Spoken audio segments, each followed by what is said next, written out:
omu bakwatwa harimu abashaija batano n'abakazi bana boona barikuruga omu town council ya Bugango kandi abo boona nibashoma ediini ya Nyangakiibo kandi twababuuza twabagira ngu numuhurira mwine okumalira emitima yanyu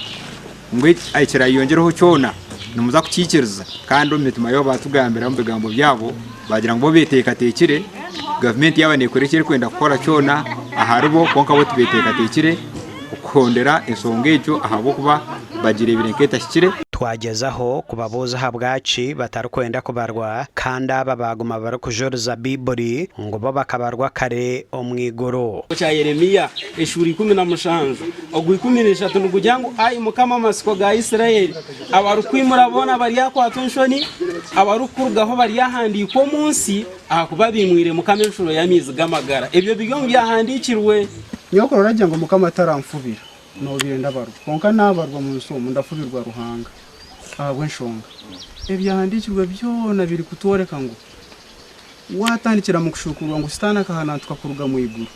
yashoma munsi konka kuyizire munsi yiza yina kiniga kingi kurwanisa batura munsi bona abantu barakushomesa abana babo omu mashomero otireho no kubagemesa omu marwariro kandi tibarehandikise kutunga endangamuntu ekyerarikirize abebembezi omu kyanga eki gaki mutakujemu abwo kitakujemu okujemwa nicyo manyisa kakomuntu konka kujanja ababibuli netujya ngo omurwire ni wayetenga go musaho konka abahurire tibetenga musaho omwana witu yagwara turamuzanza eba abe ahurire kare kumutame mibazi hari cyo bareta njeta genetic modifying abantu kubahindura nk'ebinadizi abantu no kubatame birwire ebyo kubacyukereza hanyuma yo bwire buke akiri kutwara nk'abantu ningasha bebembezi ningasha batuje bakunu